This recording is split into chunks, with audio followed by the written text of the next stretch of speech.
How's it going? Hope y'all are having a good night. Hi, Ronnie. Hi, everybody. All right.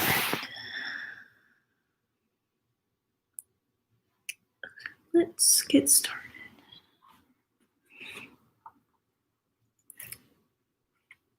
So tonight we're reading chapter 11 and chapter 12. And I counted out the pages this time, and I think that they're actually a normal length. Last night's was a little bit short. But I think I've got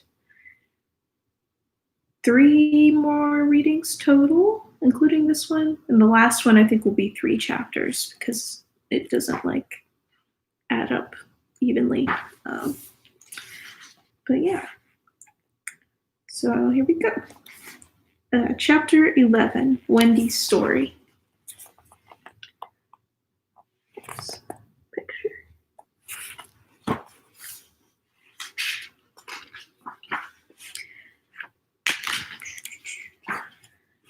Listen then, said Wendy, settling down to her story with Michael at her feet and 7 boys in the bed. There was once a gentleman. I'd rather he had been a lady, Curly said. I wish he had been a white rat, said Nibs. Quiet, their mother cautioned them. There was a lady also, and oh, Mummy, cried the first twin, you mean that there is a lady also, don't you? She is not dead, is she? Oh, no. I'm awfully glad she isn't dead, said Toodles. Are you glad, John? Of course I am. Are you glad, Nibs? Rather. Are you glad, twins? We are glad. Oh, dear, sighed Wendy. Little less noise there, Peter called out, determined she should have fair play, however beastly a story it might be in his opinion. The gentleman's name, Wendy continued, was Mr. Darling, and her name was Mrs. Darling. I knew them, John said to annoy the others. I think I knew them, said Michael rather doubtfully. They were married, you know, explained Wendy. And what do you think they had? White rats, cried Nibs, inspired. No. It's awfully puzzling, said Toodles, who knew the story by heart. Quiet, Toodles. They had 3 descendants. What is descendants? Well, you are one, twin. Did you hear that, John? I am a descendant. Descendants are only children, said John. Oh, dear, sighed Wendy. Now these 3 children had a faithful nurse called Nana, but Mr. Darling was angry with her and chained her up in the yard, and so all the children flew away. It's an awfully good story, said Nibs. They flew away, Wendy continued, to the Neverland where the lost children are. I just thought they did, Curly broke in excitedly. I don't know how it is, but I just thought they did. Oh, Wendy, cried Toodles. Was one of the lost children called Toodles? Yes, he was. I am in a story. Hurrah! I am in a story, Nibs. Hush, now I want you to consider the feelings of unhappy parents with all their children flown away. Ooh, they all moaned, though they were not really considering the feelings of unhappy parents one jot. Think of the empty beds. Oh, it's awfully sad, the first twin said cheerfully. I don't see how it could have a happy ending, said the second twin. Do you, Nibs? I'm frightfully anxious. If you knew how great is a mother's love, Wendy told them triumphantly, you would have no fear.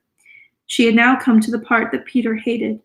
I do like a mother's love, said Toodles, hitting Nibs with a pillow. Do you like a mother's love, Nibs? I do just, said Nibs, hitting back. You see, Wendy said complacently, our heroine knew that the mother would always leave the window open for her children to fly back by, so they stayed away for years and had a lovely time. Did they ever go back? Let us now, said Wendy, bracing herself up for her finest effort, take a peep into the future. And they all gave themselves the twist that makes peeps into the future easier. Years have rolled by, and who is this elegant lady of uncertain age alighting at London Station? Oh, Wendy, who is she? Cried Nibs, every bit as excited as if he didn't know. Can it be? Yes. No. It is. The fair Wendy. Oh! And who are the 2 noble portly figures accompanying her, now grown to man's estate? Can they be John and Michael? They are. Oh! See, dear brothers, says Wendy, pointing upwards. There is the window, still standing open. Ah, now we are rewarded for our sublime faith in a mother's love. So up they flew to their mummy and daddy, and pen cannot describe the happy scene over which we will draw a veil. That was the story, and they were as pleased with it as the fair narrator herself. Everything just as it should be, you see. Off we skip like the most heartless things in the world, which is what children are, but so attractive.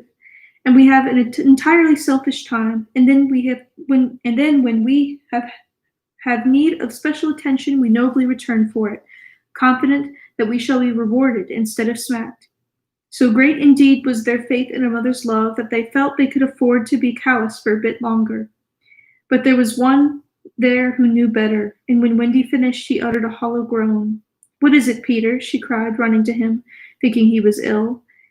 She felt him solicitously, lower down than his chest. Where is it, Peter?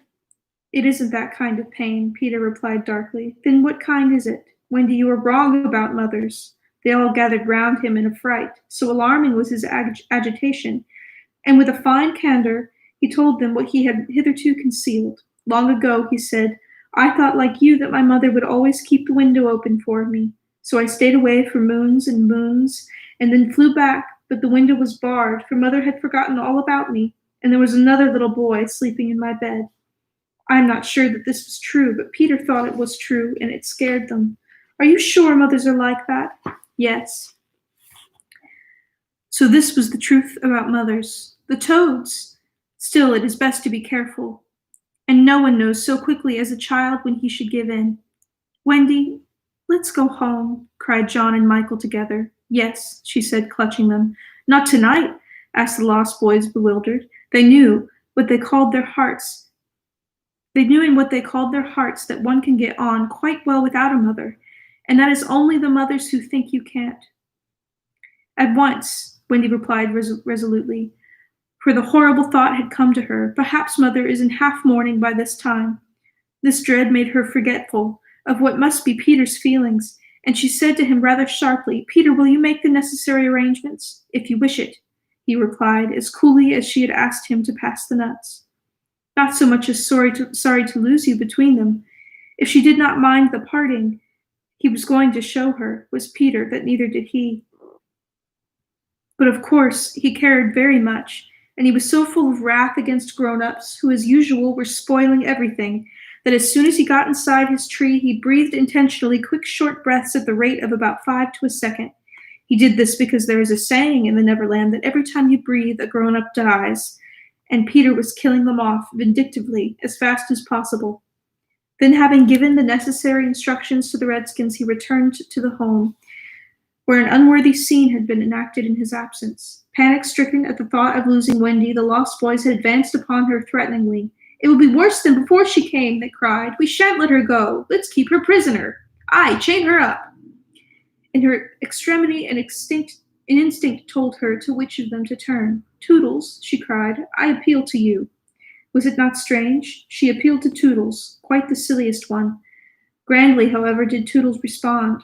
For that one moment he dropped his silliness and spoke with dignity. I am just Toodles, he said, and nobody minds me, but the first who does not behave to Wendy like an English gentleman, I will blood him severely.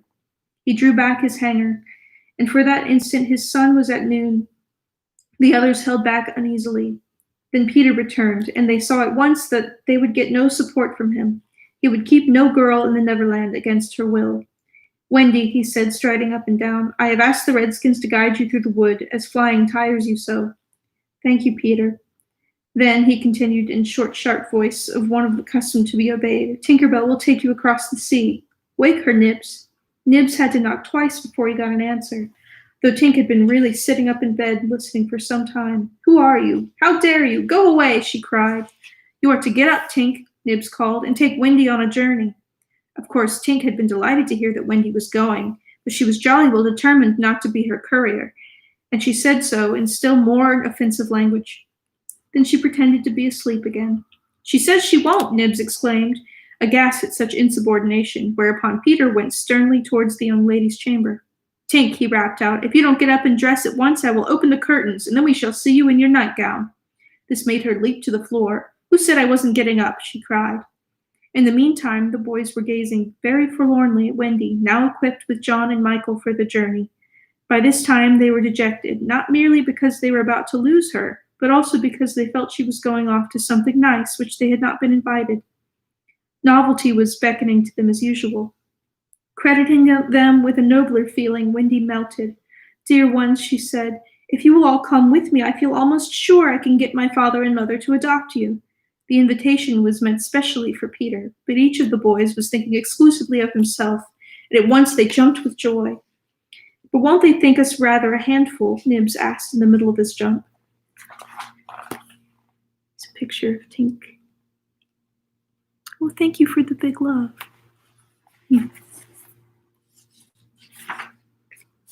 "Oh, no," said Wendy, rapidly thinking it out. "It will only mean having a few beds in the drawing room. They can be hidden behind the screens on first Thursdays." "Peter, can we go?" they all cried imploringly. They took it for granted that if they went, he would go also, but really they scarcely cared. Thus children are ever ready when novelty knocks to desert their dearest ones. "All right," Peter replied with a bitter smile, and immediately they rushed to get their things. "And now, Peter," Wendy said, thinking she had put everything right, "I'm going to give you your medicine before you go." She loved to give them medicine, and undoubtedly gave them too much. Of course, it was only water, but it was out of a bottle, and she always shook the bottle and counted the drops, which gave it a certain medicinal quality. On this occasion, however, she did not give Peter his portion, for just as she had prepared it, she saw a look on his face that made her heart sink. "Get your things, Peter," she cried, shaking. "No," he answered, pretending indifference. "I am not going with you, Wendy." "Yes, Peter." "No." To show that her departure would leave him unmoved, he skipped up and down the room, playing gaily on his heartless pipes. She had to run about after him, though it was rather undignified. "To find your mother," she coaxed. Now, if Peter had ever quite had a mother, he no longer missed her. He could do very well without one.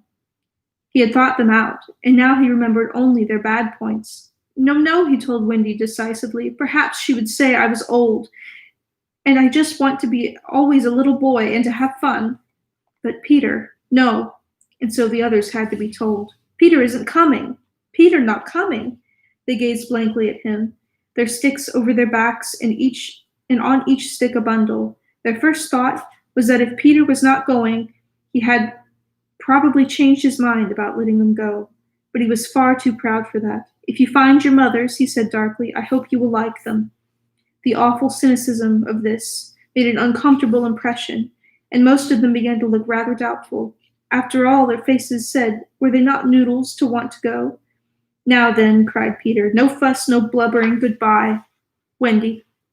And he held out his hand cheerily, quite as if they must really go now, for he had something important to do. She had to take his hand, and there was no indication that he would prefer a thimble.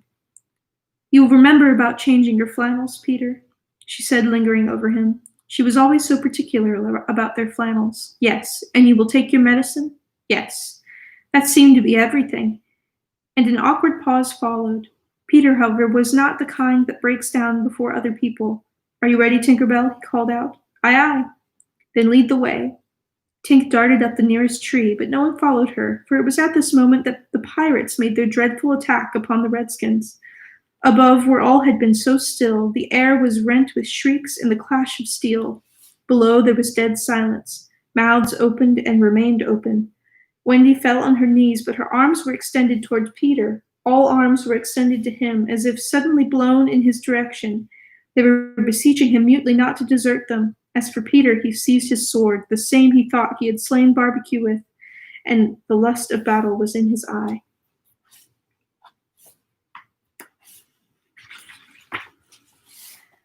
Chapter 12. The children are carried off.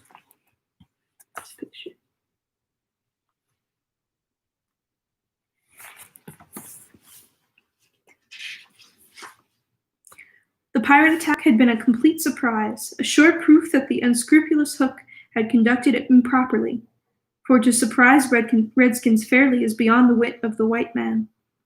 By all the unwritten laws of savage warfare, it is always the redskin who attacks, and with the willingness of his race, he does it just before dawn, at which time he knows the courage of the whites to be at its lowest ebb. The white men have in the meantime made a rude stockade on the summit of yonder undulating ground, at the foot of which the stream runs, for it is a destruction to be too far from water. There they await the onslaught, the inexperienced ones clutching their revolvers and treading on twigs, but the old hands sleeping tranquilly until just before dawn. Through the long black night, the savage scouts wriggle, snake-like, among the grass without stirring a blade.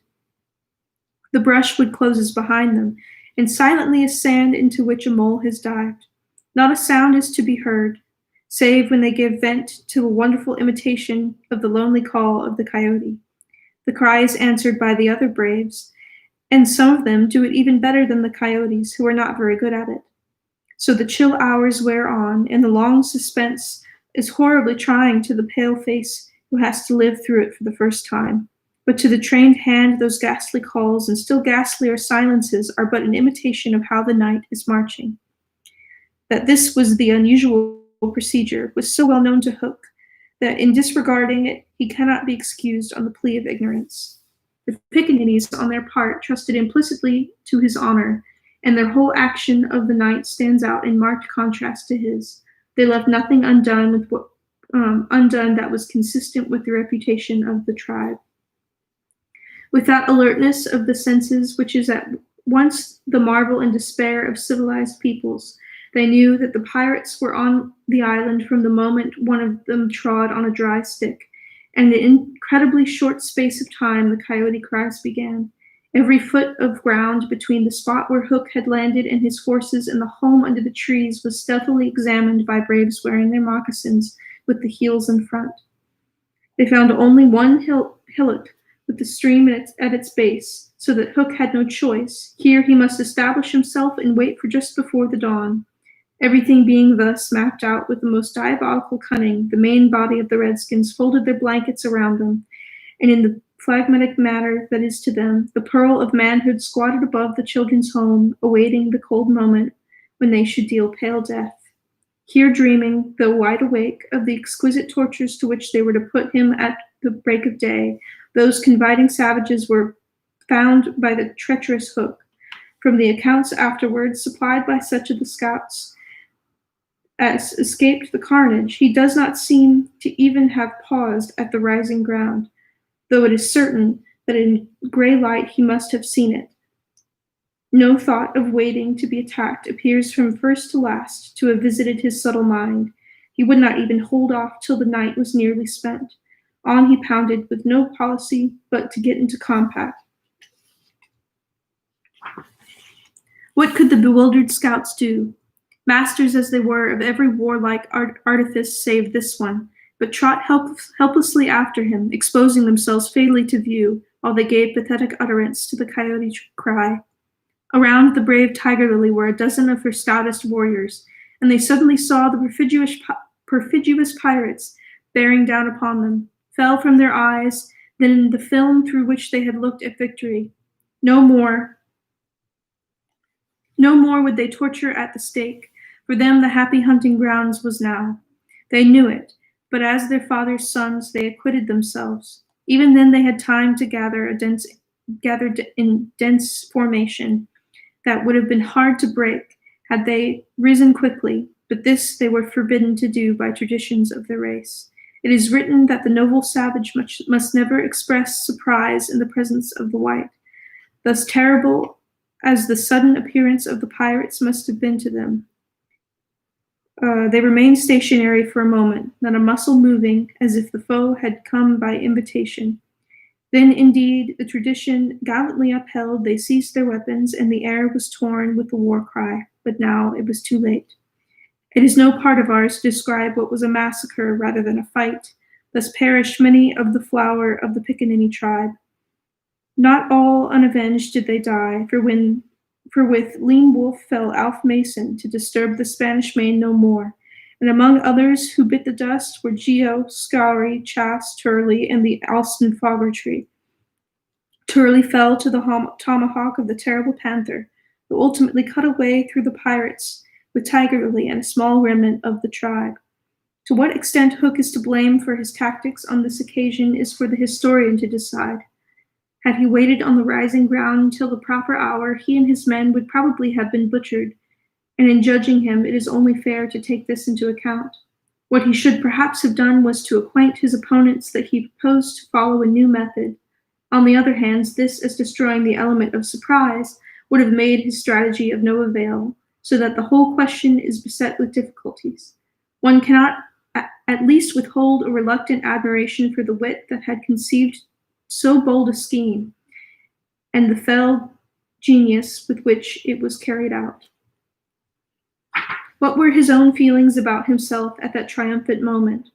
Gladly would his dogs have known, as breathing heavily and wiping their cutlasses, they gathered at a discreet distance from his hook, and squinted through their ferret eyes at this extraordinary man.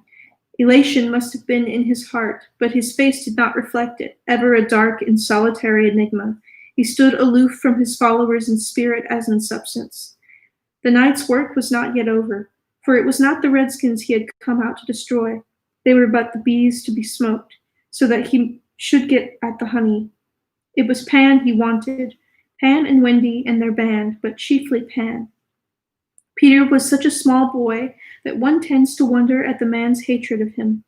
True, he had flung Hook's arm to the crocodile, but even this, and the increased insecurity of life to which it led, owing to the crocodile's persistence, hardly account for a vindictiveness so relentless and malignant. The truth is that there was something about Peter which goaded a pirate captain to frenzy. It was not his courage, it was not his engaging appearance, there is no beating about the bush, for we know quite well what it was, and we have got to tell it was Peter's cockiness. This had got on Hook's nerves. It made his iron claw twitch, and at night it disturbed him like an insect. While Peter lived, the tortured man felt that he was a lion in the cage into which a sparrow had come. The question now was how to get down from the trees, or how to get his dogs down. He ran his greedy eyes over them, searching for the thinnest ones. They wriggled uncomfortably, for they knew he would not hesitate to ram them down with poles. In the meantime, what of the boys? We have seen them at the first clang of the weapons, turned as it were into stone figures, open-mouthed, all appealing with outstretched arms to Peter, and we return to them as their mouths closed, and their arms fall to their sides. Pandemonium above has ceased almost as suddenly as it arose, passed like a fierce gust of wind, but they know that in the passing it has determined their fate. Which side had won? The pirates, listening avidly at the mouths of the trees, heard the question put by every boy, and alas, they also heard Peter's answer. If the redskins have won, he asked, they will beat the tom-tom. It is always their sign of victory. Now Smee had found the tom-tom, and it was that moment sitting on it. You will never hear the tom-tom again, he muttered, but inaudibly, of course, for strict silence had been urged. To his amazement, Hook signed him to beat the tom-tom, and slowly there came to Smee an understanding of the dreadful wickedness of the order. Never, probably, had this simple man admired Hook so much. Twice Smee beat upon the instrument, and then stopped to listen gleefully. The tom-tom, the miscreants, heard Peter cry, an Indian victory. The doomed children answered with a cheer that was music to the black hearts above, and almost immediately they repeated their goodbyes to Peter. This puzzled the pirates, but all their other feelings were swallowed by a base delight that the enemy were about to come up the trees. They smirked at each other and rubbed their hands. Rapidly and silently, Hook gave his orders, one man to each tree, and the others to arrange themselves in a line 2 yards apart. And that's the end of chapter 12. All right. Yay, I'm so glad you like them. Just coming through. It's a lot of smiley faces. Oh, yay, thank you so much for sending me things. Hello.